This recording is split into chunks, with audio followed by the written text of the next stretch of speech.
একজন শিক্ষার্থী প্রশ্ন করেছিলেন যে এই সব প্রার্থীদের উদ্দেশ্যে কমন প্রশ্ন, সেটি আমি আবারও প্রশ্নটা বলতে চাই, ঈদে মিলাদুন্নবী কিভাবে উদযাপন হবে, প্রশ্নটা এমনই ছিল, রাইট? আমরা ইলার উত্তরে যেতে চাই, 1 মিনিট। এই প্রশ্নটার উত্তর দিতে গেলে আমি আগে আপনাদেরকে একটু স্মরণ করাই দিব, গত বছর 2024 আগস্টে রাজু ভাস্কর্যে আপনারা একটা বিশাল বড় কনসার্ট দেখছিলেন। ওই কনসার্টের লাইন আপটা আপনাদেরকে একটু স্মরণ করাই দিব। ওই কনসার্টে বাউল গান, র্যাপ গান, রক গান, কাওয়ালি, সব ধরনের জনরার গান ওইখানে হয়েছে। তো আমি আমার অবস্থানটা ক্লিয়ার করি, আমি কোনো ধরনের সংস্কৃতিকে মাইনাস করে এই ক্যাম্পাসে এত বছর ধরে শিল্প সাহিত্য চর্চা করি নাই। এবং আরেকটু মনে করাই দিব, 2-3 মাস আগে একটা প্রোগ্রাম আমি করছিলাম, সেটা হচ্ছে আপনার পুঁথি গান। সম্ভবত একটু আগে ইমন ভাই বলতেছিল যে পুঁথি গানটা হারাই গেছে, এবং ওখানে আমরা একটা লোককে খুবই প্রত্যন্ত অঞ্চল থেকে অনেকে আমরা নিয়ে আসছিলাম জাস্ট পুঁথি পাঠ করার জন্য। ওখানে কাঙালিনী সুফিয়া পারফর্ম করছেন, ওখানে কুদ্দুস বয়াতি পারফর্ম করছেন, ওখানে কিন্তু আমি পারফর্ম করি নাই। আপনারা কিন্তু আমাকে আমার গানের মাধ্যমে চেনেন, কিন্তু এগুলো হয়তো আপনারা জানেন না। এই ধরনের প্রোগ্রাম আমি আয়োজন করে আসছি। এবং ঈদে মিলাদুন্নবীতে আসলে খুব ভালো একটা প্রশ্ন করছেন, যদি আমি নির্বাচিত হই তাহলে ঈদে মিলাদুন্নবী আসলে ছোটোবেলায় আমরা যেভাবে পাইতাম, যে বাসায় বাসায় খাবার টাবার রান্না হইতেছে, দুরুদ টুরুদ পড়তেছে সবাই, এরকমভাবে উদযাপনের আমি সর্বোচ্চ চেষ্টা করব। প্রশাসন না দিলে প্রশাসনকে বাধ্য করব। তো এখানে শঙ্কিত হওয়ার আসলে কোনো কারণ নাই। আমি কাউকে মাইনাস করে কখনোই এগুলো চর্চা করি নাই, করবো না। আমি একজন শিল্পী, আমি শিল্পের কদর করতে জানি, শিল্পের কদর করতে জানি। আপনার উত্তরটা পাওয়া গেছে। জিসান, ধন্যবাদ। আমাকে যে প্রশ্নটা করছে যে ঈদে মিলাদুন্নবী আমরা কিভাবে করব, আসলে এটা একটা মুসলিমদের একটা বিশেষ দিন আর কি। তো আমার আপত্তির জায়গা হচ্ছে এখানেই, যে কেন মানে এটাকে আলাদাভাবে দেখতে হবে। আমরা যে বাংলাদেশ ভূখণ্ড, এই ভূখণ্ডে আমরা বাংলাদেশি, এটাই আমাদের পরিচয়। এখানে হিন্দু থাকবে বা হিন্দু আছে, মুসলমান আছে, খ্রিস্টান আছে, বৌদ্ধ আছে, নানান মত ধর্ম বর্ণের গোত্রের মানুষ আছে প্রত্যেকের। এবং এই বিশ্ববিদ্যালয়েও আমাদেরকে, যে সাহিত্য প্রতিষ্ঠান, আমাদেরকে সেই রাইটস দিয়েছে আমাদের যে কোনো অনুষ্ঠান আমাদের নিজের মতো করে পালন করার, যাতে অন্যের অনুভূতিতে আঘাত না আনে। মানে যেটা হচ্ছে আমাদের, আমরা যে সম্প্রীতি, এই যে সম্প্রদায়গুলো, এই সম্প্রীতিগুলো যে মধ্যে যে একটা সম্পর্ক, এই সম্প্রীতির সম্পর্কে আমরা এটাকে বিশ্বাসী। কোনো অসাম্প্রদায়িক মানে যে শব্দ আগে যে বিগত আমলে ছিল যে অসাম্প্রদায়িক চেতনা আমরা বিশ্বাসী, এটা আসলে কোনো শব্দ হইতে পারে না। কিন্তু আমাদের যে সম্প্রীতিগুলো আছে, সম্প্রদায়গুলো আছে, এই যে সাম্প্রদায়িক সম্প্রীতি, এটা আমাদের ক্যাম্পাসে থাকবে। খালাসি যেটা বলেছে যে সে এটা করেছে ওটা করেছে, খালাসিকে আমি একটু বলতে চাই যে খালাসি নির্বাচন করতেছে এবং এটা একটা চেয়ার। যে কোনো কাজ করার আগে বা করতে গেলে আগে নিয়ম কানুনের মধ্যে থাকতে হয়। আমি 26 তারিখ দেখলাম খালাসি 4টা থেকে 9টা পর্যন্ত একটা প্রোগ্রাম করছে, যেটা নির্বাচন আচরণবিধির সম্পূর্ণ লঙ্ঘন। আমি খালাসিকে অনুরোধ করব নিয়মের মধ্যে থেকে কাজ করার জন্য, কারণ যদি আমি নিয়ম ফলো না করি তাহলে আমি একজন ভালো অর্গানাইজার হতে পারবো না, ভালো লিডার হতে পারবো না। সকলে অনেক কথা বলছে সংস্কৃতি নিয়ে। ঈদে মিলাদুন্নবীতে কী হতে পারে? ঈদে মিলাদুন্নবীতে ক্যাম্পাসে কোরআন তেলাওয়াত হবে, বড় অনুষ্ঠান হবে, আমাদের ধর্মীয় যে ভাইরা আছে তারা কোরআন তেলাওয়াত করবে, নামাজ পড়বে, এটা হবে। আর যে আমি আরেকটা কথা, আমি আসলে একটু আমি নিয়মের মধ্যে থাকি, 1 মিনিটের মধ্যে শেষ করে দিই। আমাকে যদি একটু সময় দেন, যে প্রথমে যে বলছিলেন যে আমরা কি করব, আমি কিন্তু একটা জিনিস বিশেষভাবে গুরুত্ব দিচ্ছি, সেটা হচ্ছে কালচারাল কমপ্লেক্স। ইমন যেটা বলেছে যে আমাদের অডিটোরিয়াম নাই, এই নাই সেই নাই, খালাসি একটা ভালো জিনিস বলেছে, যেটাকে আমিও অ্যাকনলেজ করছি। সেটা হচ্ছে গিয়ে 30 বছর ধরে সায়েন্সের অডিটোরিয়াম, এটা আমার ইশতেহারে আছে। আমার ইশতেহারের শিরোনামই হচ্ছে সাহিত্য সংস্কৃতির মুক্তির ইশতেহার। মানে এখানে সম্পূর্ণ রকম অভয়ারণ্য থাকবে, অন্যের অনুভূতিকে আঘাত না হয়নি, শুধুমাত্র এই একটি জিনিস। আর কালচারাল কমপ্লেক্সটা কোথায় হবে, এই 30 সেকেন্ডের মধ্যে আমি শেষ করে দেবো। কালচারাল কমপ্লেক্স আপনারা খেয়াল করে দেখবেন, ইউনিভার্সিটি এলাকায় পরমাণু শক্তি কমিশন আছে, যেটা 2001 থেকে 2006 সালের যে সরকার ছিল, জোট সরকার, সেই সরকারের যে প্রধান ছিল সে কিন্তু বলছিল যেটাকে সরিয়ে নেবে, কিন্তু কোনো একটা কারণে সেটা অদৃশ্য শক্তি বা কোনো কারণে সেটা বাস্তবায়ন হয়নি। আমি যদি ডাকসুতে সাহিত্য এবং সাংস্কৃতিক সম্পাদক পদে নির্বাচিত হই, তাহলে আমি প্রশাসনকে, বিশ্ববিদ্যালয় প্রশাসন এবং সংশ্লিষ্ট কর্তৃপক্ষকে সাথে নিয়ে এই পরমাণু শক্তি কমিশনকে অন্যত্র সরিয়ে নিয়ে এখানে একটি কালচারাল কমপ্লেক্স করে তুলব, যেখানে আমাদের সাহিত্য এবং সংস্কৃতির চর্চা হবে। আমি 30 সেকেন্ড ভাই, 30 সেকেন্ড। জাহাঙ্গীরনগরে দেখা যাচ্ছে যে হিম উৎসব হয়, কিন্তু আমি 30 সেকেন্ড একটা লাইন। জাহাঙ্গীরনগরে দেখা যাচ্ছে যে হিম উৎসব আছে, কিন্তু খালাসি এটা মনে একবার করছিল আমি জানি। আমাদের ক্যাম্পাসে এটা নাই। আমি ডাকসুতে নির্বাচিত হলে অনেক 30 সেকেন্ড, আমি ডাকসুতে নির্বাচিত হলে ঢাকা বিশ্ববিদ্যালয়ে বার্ষিক 3 দিন ব্যাপী বাংলাদেশি উৎসব সময়ের কদর না করতে পারেন ভাই। অনেক কাছে আমার একটা প্রশ্ন জিসান আপনি ভাই, একটু নোট রাখবেন, আমরা একটু অনিদের উত্তরটা শুনে আসি। জি অনিত। আচ্ছা, তো আপনার প্রশ্নটা খুবই সুন্দর। তো এটাকে দুইভাবে বিভক্ত করা যায় ঈদে মিলাদুল নবী আয়োজন করার জন্য আমাদের ক্যাম্পাসে। সর্বপ্রথম হচ্ছে ডেকোরেশনের দিক থেকে, দ্বিতীয়টা হচ্ছে আমাদের একটা পারফরমেন্সের দিক থেকে।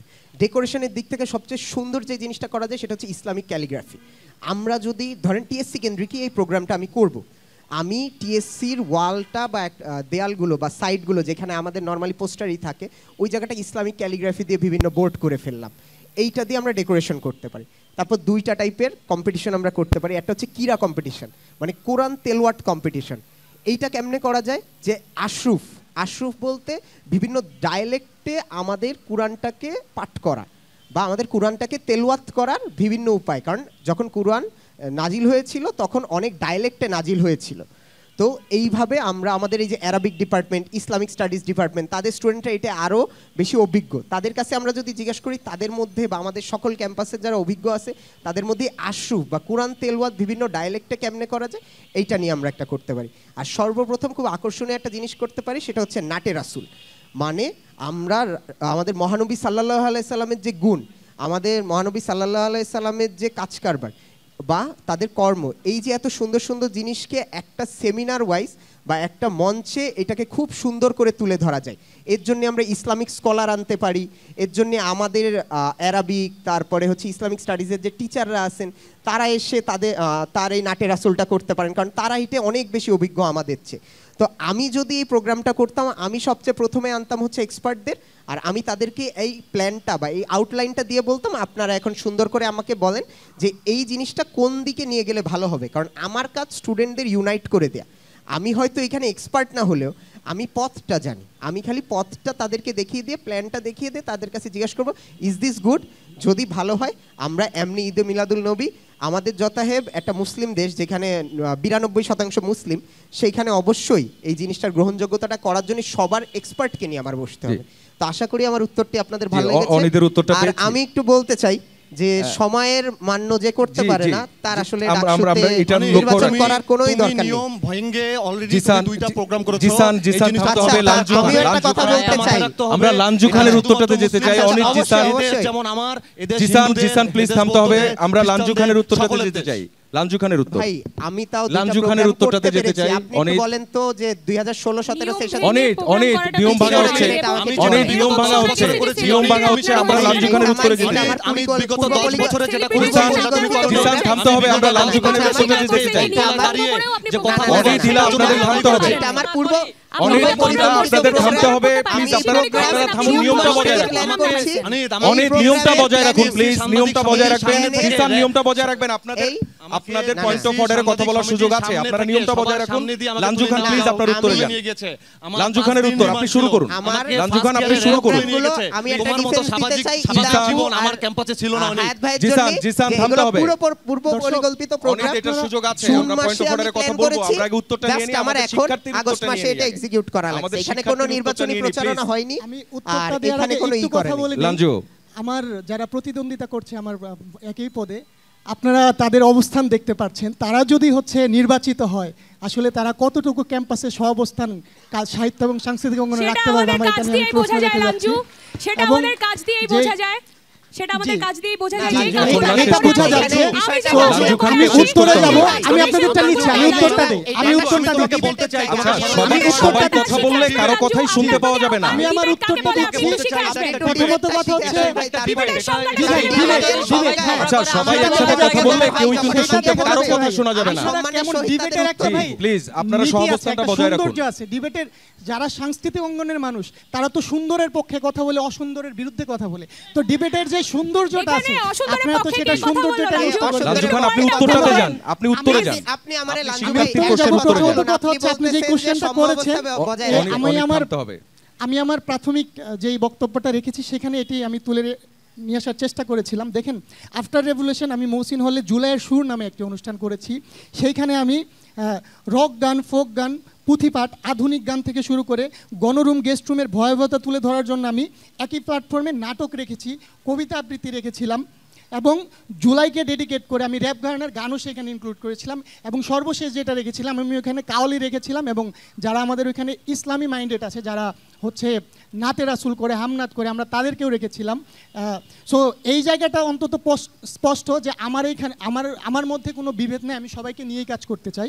আর আপনি যেটা বললেন যে ঈদে মিলাদুন্নবীতে আমি হচ্ছে কি অনুষ্ঠানটা করব, গত বছর খুব ইন্টারেস্টিং ব্যাপার, গত বছর আমাদের মহসিন হল সাহিত্য সংসদ থেকে ঈদে মিলাদুন্নবী নিয়ে হচ্ছে একটি ছোট্ট আয়োজন করা হয়েছিল। সৌভাগ্যবশত আমার সেখানে অতিথি হিসেবে যাওয়ার সুযোগ হয়েছিল।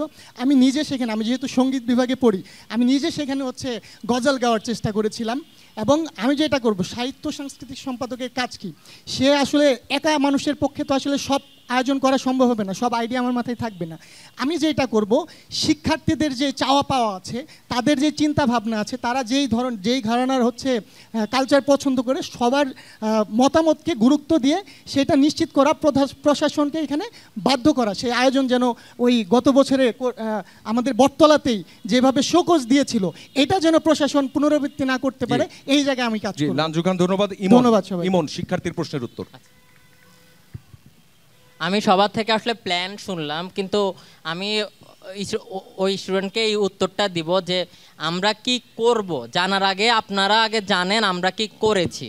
গত বছর 18 সেপ্টেম্বর আমার কুই সোসাইটির প্রোগ্রাম ছিল, কিন্তু ওই একই দিনই গাউসিয়া কমিটি থেকে রাসূল সাল্লাল্লাহু আলাইহি সাল্লামের স্মরণে একটা ওয়াজ মাহফিল করার কথা ছিল।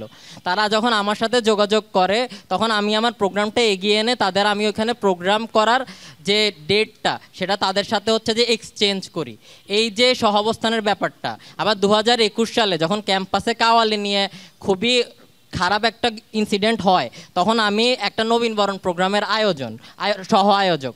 ওই প্রোগ্রামেই আমি কাওয়ালি প্রোগ্রাম অ্যারেঞ্জ করে ছাত্রলীগের কাওয়ালির বিরুদ্ধে যে আক্রমণাত্মক অবস্থান, তার বিরুদ্ধে প্রতিবাদ গড়ে তুলি।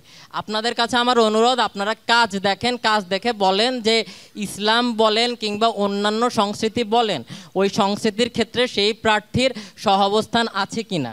এছাড়াও আমি বলতে চাই বিভিন্ন প্রার্থীকে যে আসলে প্রোগ্রাম বা অনুষ্ঠান নামানো একজন কালচারাল সেক্রেটারির কাজ না, একজন লিটারেচার সেক্রেটারির কাজ না, বরং এই সেক্টরে যারা কাজ করবে তাদের পর্যাপ্ত এন্ডোর্সমেন্ট এনশিওর করা প্রশাসন থেকে, সেটা হচ্ছে তার কাজ।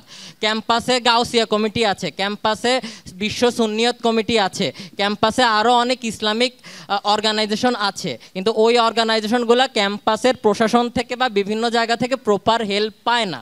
আমি যেহেতু এর আগেও এদের নিয়ে ক্লোজলি কাজ করেছি, গত বছরে তাদের সিরাত আয়োজনে কিংবা তাদের সিন্নি বিতরণ আয়োজনে আমি সরাসরিভাবে সহযোগিতা করেছি।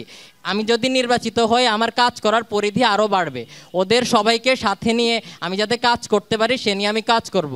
এবং একটা ভুল টিএসসির একজন নির্বাচিত রিপ্রেজেন্টেটিভ হিসেবে একটা ভুল ধরিয়ে দিই, টিএসসির সংগঠনগুলো কোনো নির্দিষ্ট সংস্কৃতিকে প্রমোট করে না, কিন্তু বরং সকল ধরনের সংস্কৃতিকে এক করে এবং সেই সংস্কৃতি যাতে হলে হলে ছড়িয়ে যায় তার জন্য কাজ করে।